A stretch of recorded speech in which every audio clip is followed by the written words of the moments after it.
Il y aura à présent un discours en ourdou. Ce sera M. Atal Mo'min Zahid qui va présenter ce discours. Je l'invite à venir nous présenter le discours.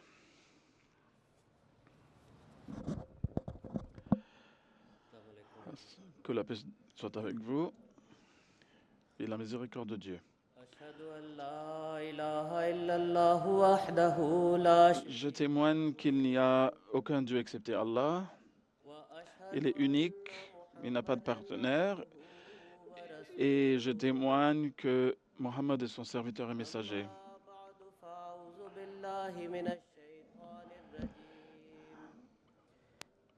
Et ensuite, je cherche refuge auprès d'Allah contre Satan le rejeté, au nom d'Allah, le très miséricordieux, le très gracieux, le tout miséricordieux. Le sujet de mon discours est l'imam de l'époque et l'amour divin. Mesdames et messieurs, l'amour est une force vivante, profondément enracinée dans la nature humaine.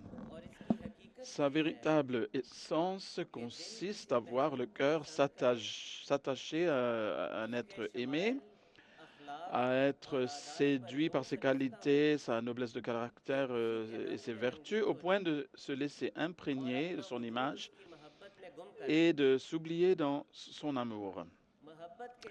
À propos de l'emploi du mot amour, le Messie promis, que la paix soit sur lui, fait une remarque d'une grande finesse. Il explique que même si dans le langage courant ce terme était employé au sens figuré pour désigner les relations entre les êtres humains, dans son sens véritable et parfait, l'amour n'appartient qu'à Dieu.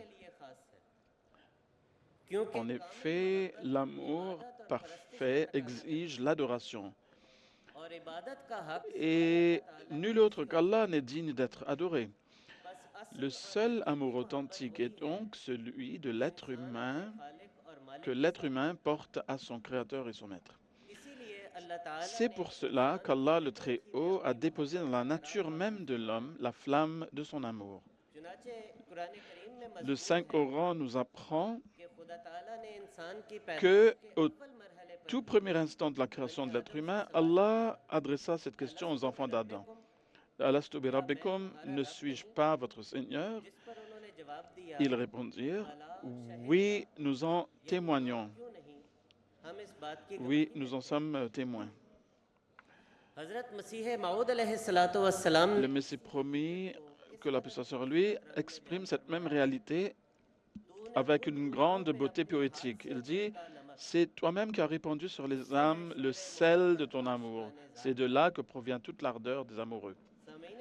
Mesdames et messieurs, puisque l'amour divin constitue l'aspiration la plus profonde de la nature humaine, telle est également la loi immuable d'Allah. À chaque époque, il suscite un homme céleste pour raviver cet amour et en ranimer la flamme. Cet homme est appelé l'imam de l'époque. Leur cœur est illuminé par le flambeau de l'amour divin.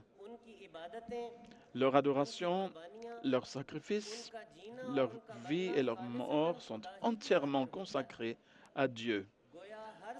Ainsi, l'imam de chaque époque n'est pas seulement un maître ou un guide, il est l'incarnation vivante de l'amour divin et le chef des amoureux de Dieu de son temps.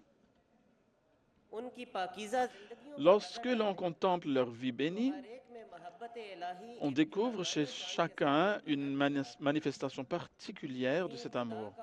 Nous voyons par exemple le prophète Abraham, que la paix soit sur lui, le bien-aimé de Dieu, qui quitta sa patrie sur l'ordre de son Seigneur, puis abandonna son épouse et son nourrisson dans une vallée désertique pour gagner le plaisir d'Allah, avant d'être prêt dans sa vieillesse à sacrifier son propre fils. C'est une fidélité si parfaite que le Seigneur des mondes lui-même témoigna à son sujet. Abraham, dit-il, qui accomplit pleinement son engagement. Puis apparaît son noble fils Ismaël, que la paix soit sur lui. Lorsque son père lui raconta le songe dans lequel Dieu lui ordonnait de le sacrifier, il se soumit aussitôt à la volonté divine et répondit, il dit, « Oh mon père, fais ce qui t'est ordonné. »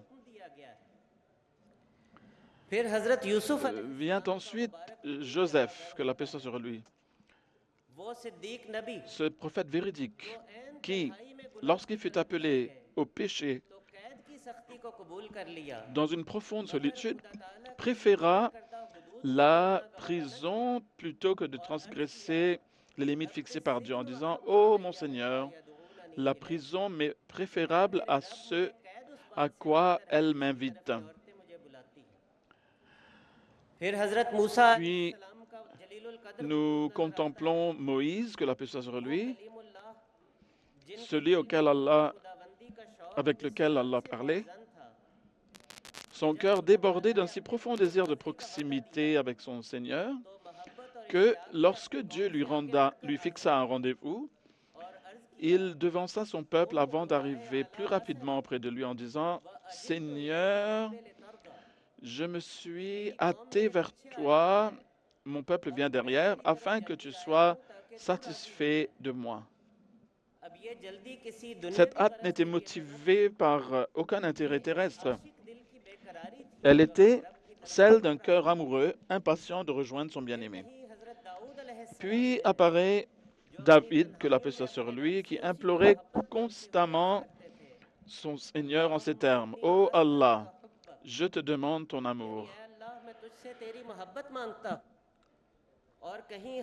Et nous voyons aussi Salomon, que la paix soit sur lui, pour qui le royaume et les richesses du monde ne furent jamais une cause de négligence, mais au contraire un moyen de se souvenir de Dieu. Il déclara, « J'aime les biens de ce monde uniquement parce qu'ils me rappellent mon Seigneur. » Enfin, contemplons Jésus, que la paix soit sur lui, qui, au moment le plus douloureux de sa vie, à l'approche de la crucifixion, adressa cette prière à son Dieu, « Si tu le veux, éloigne de moi cette coupe. Toutefois, que ce ne soit pas ma volonté, mais la tienne qui s'accomplisse. » Ainsi, la dernière décision de ce fidèle amoureux fut la suivante. Si la volonté de son bien-aimé exigeait qu'il traverse l'épreuve, cette volonté devait prévaloir. Mesdames et messieurs, voilà la chaîne bénie au sein de laquelle chaque imam, chaque prophète de Dieu manifesta une facette particulière de l'amour divin. Chez l'un, c'est la fidélité qui resplendit, chez l'autre, l'esprit de sacrifice. Ici, c'est le détachement du monde, là, l'invocation et le souvenir de Dieu, tantôt l'ardent désir de la proximité divine, tantôt la capacité de sacrifier sa propre volonté pour celle de Dieu. Mais lorsque l'on se demande en qui l'amour divin s'est manifesté de la façon la plus parfaite, la plus complète, la plus éclatante, tous les regards se tournent vers le soleil de la prophétie, celui qu'Allah, le Très-Haut, a établi comme l'imam de tous les peuples de l'Orient, de l'Occident, du Nord, du Sud, ainsi que de toutes les générations jusqu'au jour du jugement. C'est notre Maître et Seigneur, le saint prophète Mohammed al-Mustafa, Mohammed le choisi, que la paix et les bénédictions de Dieu soient sur lui. Décrivant le rang incomparable du saint prophète sallallahu alayhi wa sallam dans l'amour de Dieu, le Messie premier écrit en persan, celui dont l'âme était éprise du Dieu éternel, celui dont l'esprit était uni au bien-aimé véritable, cet Ahmad des derniers temps, par la lumière duquel les cœurs des hommes brillèrent plus intensément encore que le soleil. C'est cet Ahmad des derniers temps, par la lumière duquel les cœurs des hommes brillèrent plus intensément encore que le soleil. Chers auditeurs, le tableau que ces vers évoquent n'est pas une simple envolée poétique. Il décrit une réalité vivante de la vie du saint prophète Mohammed sallallahu alayhi wa sallam. La lumière de l'amour divin illuminait déjà son cœur béni bien avant l'annonce de sa mission prophétique. À une époque où la Mecque était plongée dans le polythéisme et l'idolâtrie, alors que les cœurs étaient prisonniers des coutumes et des traditions, ce jeune homme au cœur pur se détachait de toute cette agitation et se sentait attiré vers son Seigneur dans la solitude. Aïcha, la femme du prophète, décrit ainsi cette période de sa vie. L'amour de la retraite lui fut inspiré et il se retirait dans la grotte de Hira. Mais cette solitude n'était ni un signe de tristesse, ni un simple désir d'isolement. C'était l'appel intérieur de l'amour divin qui le détachait du tumulte du monde pour le conduire vers son Seigneur. Aïcha poursuit, il s'y consacrait au tahannuth, c'est-à-dire à l'adoration durant de nombreuses nuits consécutives. Donc le tahannuth, c'était des adorations très longues. Ces retraites, ces longues nuits de dévotion et ces efforts spirituels atteignirent finalement leur sommet. Alors Allah choisit son fidèle amoureux. C'est à ce moment-là que la vérité descendit vers lui alors qu'il se trouvait dans la grotte de Hira. Le Saint-Coran exprime cette même réalité en ces termes. Il t'a trouvé en quête de lui, puis il t'a guidé. Le Messie promis a expliqué avec une profondeur remarquable que dans ce verset le mot « dal » ne signifie pas « égaré », mais désigne au contraire un état d'amour ardent et de recherche passionnée de Dieu. Autrement dit, qu'il recherchait Dieu. Donc, mesdames et messieurs, l'amour divin qui s'était manifesté dans la solitude de Hira devint, après la mission prophétique, un véritable torrent d'adoration, de supplication et de veillées nocturnes. Le culte du saint prophète Mohammed sallallahu alayhi wa sallam n'avait rien d'une pratique formelle. Il demeurait des heures entières debout devant son Seigneur, entièrement absorbé dans la douceur de l'adoration, sans jamais se lasser de s'entretenir avec lui. Aïcha rapporte, le prophète passait une grande partie de la nuit en prière, une si grande partie de la nuit en prière que ses pieds s'enflaient jusqu'à se fendre.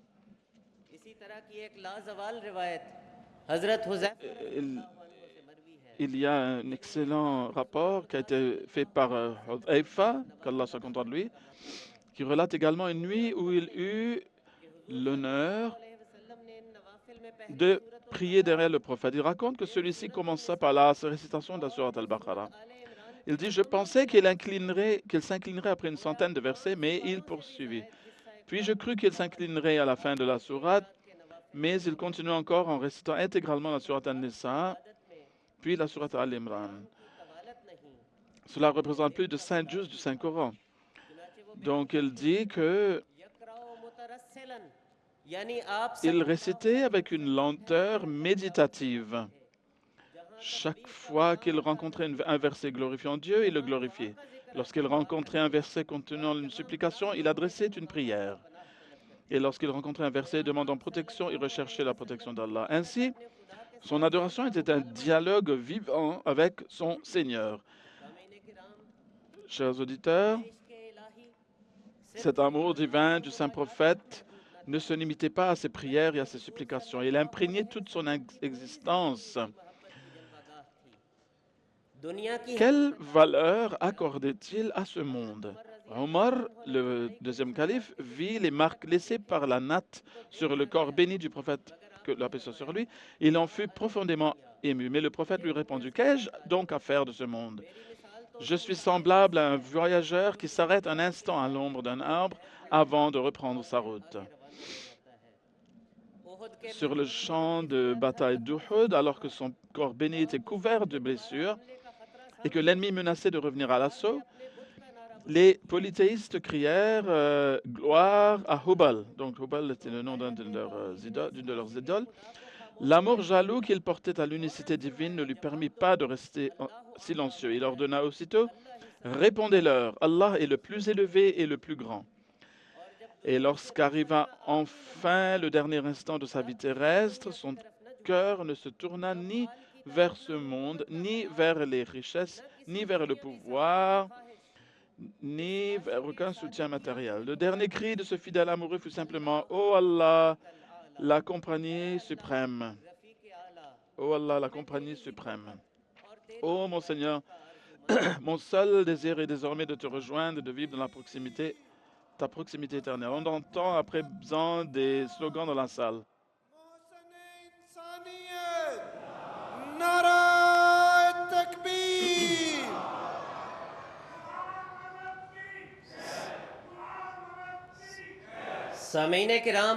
Chers auditeurs, lorsque cet exemple suprême, le plus parfait, le plus accompli de l'amour divin se manifesta dans la personne bénie de Mohammed, le choisi, Al-Muhammad al-Mustafa sallallahu alayhi wa sallam, Allah le Très-Haut adressa à tous ceux qui, jusqu'au jour du jugement, aspireraient à son amour cet appel éternel. Dis, si vous aimez Allah, alors suivez-moi, Allah vous aimera. Autrement dit, oh, vous qui recherchez l'amour divin, si vous désirez la proximité du bien-aimé véritable, c'est-à-dire Dieu, si vous voulez pénétrer les secrets de l'amour de Dieu, alors suivez celui qui fut le plus grand amoureux de Dieu, le saint prophète Mohammed sallallahu alayhi wa sallam. Quiconque s'effacera dans son obéissance et marchera sur ses traces, boira à son tour à la coupe de l'amour divin. Mais après le départ du saint prophète sallallahu alayhi wa sallam, les siècles s'écoulèrent. Peu à peu, une époque d'obscurité spirituelle s'installa. La flamme de l'amour divin que le messager d'Allah sallallahu alayhi wa sallam avait allumée par son propre exemple se mit à vaciller dans les cœurs. C'est alors que la miséricorde d'Allah se manifesta à nouveau pour faire revivre la religion. Afin de rallumer cette flamme presque éteinte, les cieux cherchèrent celui qui serait chargé de cette renaissance. Une agitation se fit parmi les habitants des sphères célestes et Allah suscita en cette période des ténèbres un imam en tant qu'imam des derniers temps. Un homme dont l'âme était entièrement anéantie dans l'amour du saint prophète Mohammed sallallahu alayhi wa sallam, qui avait appris auprès de son maître les véritables secrets de l'amour divin. Cet homme, c'était Hadrat Mirza Ghulam Ahmed de Qadian, le Messie premier imam Mahdi, alayhi salam, que la paix soit sur lui. La manière dont naquit dans son cœur l'amour de son Créateur est si bouleversante qu'elle plonge tout cœur sincère.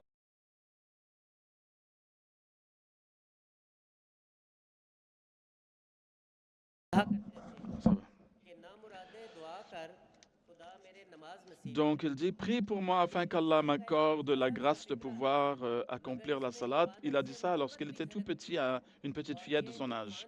Cette simple phrase prononcée durant l'enfance révèle déjà son amour de l'adoration, mais aussi sa profonde conviction que même la capacité d'adorer Dieu n'est qu'un don de sa grâce. Puis à l'adolescence, un amour extraordinaire pour le Saint-Coran envahit son cœur. Comment aurait-il pu en être autrement? Le Coran était la parole même de son bien-aimé, le livre qui enseigne tous les secrets de l'amour divin. Il écrivit « Mon cœur désire à chaque instant embrasser ton livre. Je tourne autour du Coran. Voilà ma véritable Kaaba. » Cette passion est également attestée par le témoignage d'un fonctionnaire non ahmadi de Patiala, Munshi Abdul Wahid, qui rendait souvent visite au père du Messie promis. Il rapporta que dès l'âge de 14 ou 15 ans, le jeune Mirza Ghulam Ahmed passait ses journées entières à lire le Saint-Coran et à remplir ses marges de notes et de réflexions. Puis vint la jeunesse, l'âge où les attraits du monde séduisent généralement les cœurs. Pourtant, son détachement des choses terrestres et son absorption dans l'amour de Dieu étaient devenus si manifestes qu'un jour, un notable demanda à son père, il dit que j'ai entendu dire que vous aviez un jeune fils. Pourtant, je ne l'ai jamais vu. Son père répondit en souriant, cherchez-le près du robinet des ablutions de la mosquée. Si vous ne l'y trouvez pas, entrez dans la mosquée. S'il ne s'y trouve pas non plus, cherchez dans les rangs des fidèles. Peut-être y est-il debout. enveloppé dans son châle. Car pour ce qui est de ce monde, il est mort depuis longtemps. Son ancien serviteur Mirza Ismail Beg rapporte également que son père demandait parfois: que fait ton Mirza, c'est-à-dire Mirza Ghulam Ahmad? On lui répondait: il lit le Coran. Puis il demandait: dort-il au moins la nuit? Et on lui répondait: oui, mais il se lève aussi pour prier. Son père concluait alors: il a rompu tous les liens avec ce monde. Chers auditeurs, c'est précisément là que réside le véritable sommet de l'amour divin. Aux yeux du monde, un tel homme semble mort, mais auprès de Dieu, il accède à la vie véritable. Le Messie premier écrit: vivants sont ceux qui sont devenus proches de Dieu, ceux qu'il a agréés et qu'il a pris pour bien-aimés. Ceux qui meurent sur ce chemin héritent de la vraie vie, car la vie éternelle ne s'obtient qu'au prix de la mort à soi-même. Mirza Muhammad Din Sahib, qui séjournait souvent à Qadian durant son enfance, rapporte que le Messie premier accomplissait les prières obligatoires à la mosquée, tandis qu'il accomplissait chez lui les sunnas et les prières surérogatoires. Après la prière de l'Isha, il se reposait quelque peu, puis se levait au milieu de la nuit pour prier. Ensuite, il allumait une simple lampe à huile et se consacrait à la récitation du Saint-Coran jusqu'à l'appel à la prière de l'aube. Son cœur brûlait sans cesse du souvenir de son bien-aimé et restait plié devant lui. Sa fille, Hazrat Nawab Mubarak Begum Sahiba radiallahu anha, décrit cette réalité avec une émotion particulière en disant: l'amour de Dieu était le plus grand amour de sa vie. Il imprégnait chacune des fibres de son être. Toutes ses paroles et tous ses actes en étaient le reflet. Elle ajoute: en dehors même des heures de prière, je l'entendais supplier son Seigneur avec une profonde ferveur en répétant: mon cher Allah, mon cher Allah. Il me semble encore entendre aujourd'hui cette voix et voir couler ses larmes. Chers auditeurs, les larmes constituent une manifestation de l'amour, mais l'amour de Dieu se manifeste aussi par une sainte jalousie pour son honneur. Hazrat Nawab Mubarak Begum Sahaba rapporte qu'un jour, une femme exprima de la compassion à la mort de Mirza Imam Din, alors même que celui-ci s'était constamment moqué de Dieu et de sa religion en disant: c'était tout de même un brave homme. Ces paroles affectèrent profondément le Messie premier. Il frappa alors le sol de son bâton. Son visage s'empourpra sous l'effet de l'émotion et il déclara: malheureuse, dans ma maison, tu fais l'éloge de l'ennemi de mon Dieu. Et elle raconte que la majesté avec laquelle il prononça ces paroles était si impressionnante que cette femme quitta aussitôt les lieux bouleversée.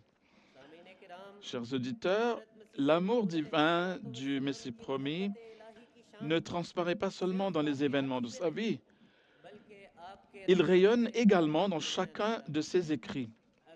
Chaque fois qu'il prenait la plume pour évoquer les attributs d'Allah, l'étendue de sa puissance ou les mystères de sa connaissance, on avait l'impression que des secrets réservés aux intimes de Dieu lui étaient dévoilés, devant lesquels la raison et la philosophie demeuraient impuissantes. Lorsqu'il démontrait l'unicité de Dieu ou répondait aux objections dirigées contre l'islam, la force de son argumentation surpassait celle des plus grands théologiens de l'histoire musulmane. Et lorsqu'il invitait les hommes vers Dieu ou parlait de son amour, ses paroles possédaient une beauté, une profondeur et une attraction céleste qui entraînait irrésistiblement les cœurs vers le bien-aimé véritable. Écoutez la douceur de cet appel. Elle a dit: notre paradis, c'est notre Dieu. Toutes nos délices résident en lui. Donner sa vie pour acquérir cette richesse est un marché avantageux. Se dépouiller de tout son être pour obtenir ce rubis incomparable est encore un prix faible à payer. Ô vous qui êtes privés de cette grâce, accourez vers cette source, elle vous désaltérera. Que puis-je faire? Comment graver cette bonne nouvelle dans les cœurs?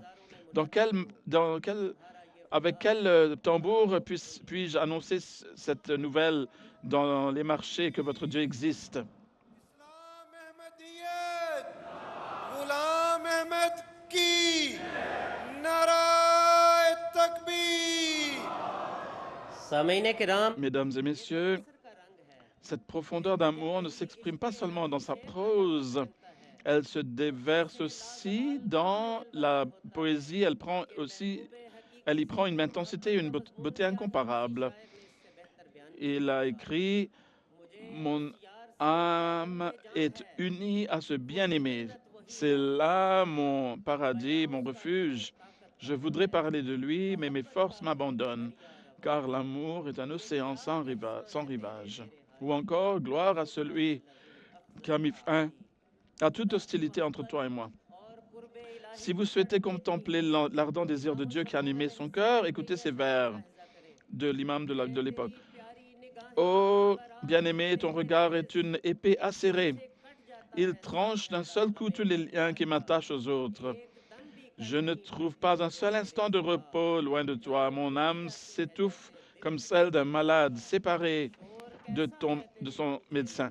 Quel tumulte règne dans ton quartier? Hâtez-vous de m'en donner des nouvelles avant que ce fou amoureux n'y verse son sang comme un fou. Si vous désirez connaître le chemin qui conduit jusqu'au bien-aimé véritable, méditez ces paroles.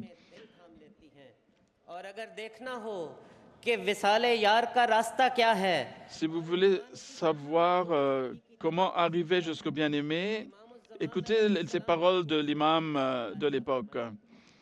Il dit, dans ce monde, le désir d'une liberté absolue est une illusion.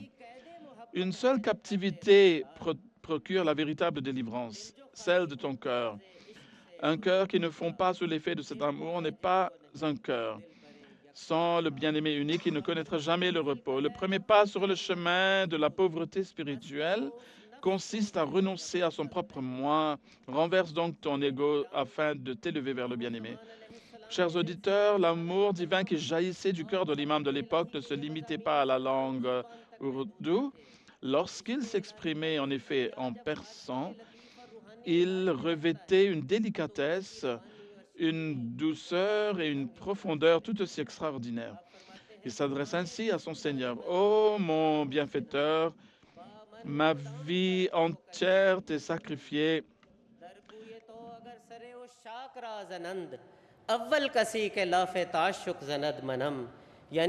Ô mon bienfaiteur, ma vie entière t'est sacrifiée.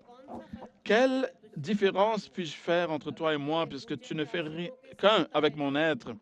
Je ne connaissais rien à l'amour ni à la fidélité. C'est toi qui as déposé dans mon cœur la richesse de ton amour. Et si dans ton quartier les amoureux devraient offrir la tête, je serai le premier à proclamer mon amour pour toi. Même dans ces écrits en arabe, il témoigne de la même intensité.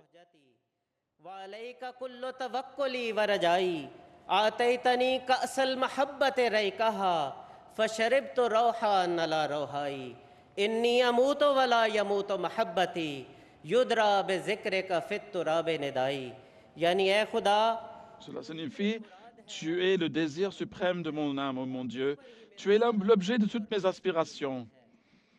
Toute ma confiance et tout mon espoir reposent en toi. Tu m'as fait boire la coupe pure de ton amour. Depuis lors, je n'ai cessé d'en boire. Je mourrai un jour, mais mon amour ne mourra jamais. Même sous la terre de ma tombe, ma voix continuera d'être reconnue par l'invocation de ton nom. Mesdames et messieurs, tous ces écrits, qu'ils soient en prose ou en poésie, ne sont pas de simples œuvres littéraires, ni le fruit d'une imagination poétique. Ils sont en fait le cri d'un cœur que Dieu lui-même avait rempli de la lumière de sa connaissance profonde et de son amour. C'est pourquoi le Messie promis pouvait déclarer avec une certitude absolue, « Dieu m'a accordé une connaissance profonde du Saint-Coran, il m'a établi à la tête des croyants. Il m'a rempli comme un océan de connaissances spirituelles et de vérité. Et il m'avait révélé à plusieurs reprises qu'en cette époque, nul ne possède une connaissance de Dieu ni un amour de Dieu comparable à ceux qui m'ont été accordés. Chers auditeurs, j'ai contemplé les manifestations de l'amour divin dans la vie bénie des prophètes, puis j'en ai vu l'expression la plus parfaite et la plus accomplie dans la personne du saint prophète Mohammed sallallahu alayhi wa sallam. Après le départ du Messie promis, donc ça ne s'est pas interrompu, mais après son départ, Allah le Très-Haut manifesta la seconde manifestation de sa puissance et établit le califat, selon le modèle de la prophétie. Ainsi, la lumière de l'imam de l'époque fut placée dans le flambeau béni du califat afin qu'elle continue d'illuminer les générations jusqu'au jour du jugement. Aujourd'hui, le califat Ahmadiyya, en tant que successeur de l'imam de l'époque, demeure pour nous l'exemple vivant de l'amour de Dieu, de la relation avec lui, de l'adoration et du service de sa religion. Par ses sermons, ses discours et ses exhortations, le calife de l'époque ne cesse de nous guider vers les chemins qui conduisent à l'amour divin, qu'il s'agisse de l'importance de la prière, du goût pour la prière, de l'attachement au Saint-Coran, de l'établissement d'une relation vivante avec Allah, des voies subtiles de la piété ou encore du service de la religion et de l'humanité. Il n'est pas un seul aspect de l'amour de Dieu vers lequel il attire constamment notre attention. Le but de tous ces enseignements et de tous ces exemples vivants est que nous apprenions nous aussi les véritables exigences de l'amour divin et que nous empruntions la voie dont l'ultime destination est la rencontre avec le Seigneur de toute majesté. Je conclurai en citant ces paroles profondément émouvantes du Messie promis, dans lesquelles il expose le but ultime de sa mission.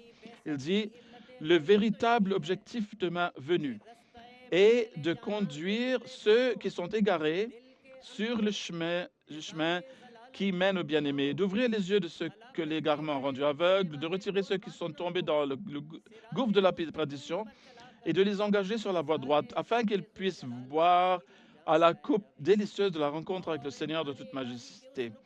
Mon désir est de les conduire jusqu'au sommet de la connaissance de Dieu, afin qu'ils obtiennent la vie éternelle, la félicité sans fin et une place à l'ombre de la miséricorde divine où ils demeureront à jamais comblés, rassasiés. Pour servir ce banquet spirituel offert par Dieu, je n'ai négligé aucun effort. Il ne reste plus désormais qu'à chacun de décider de son propre destin. Notre devoir n'est que de transmettre le message de manière claire. Hazrat Muhammad Mustafa, Islam Ahmadiyyat, Ghulam Ahmad ki, Khilafat-e Ahmadiyya, Narae Takbir.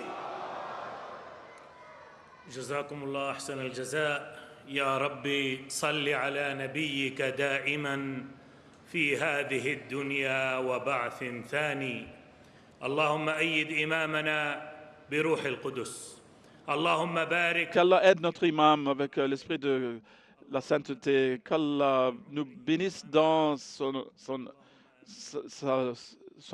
vie et dans son califat.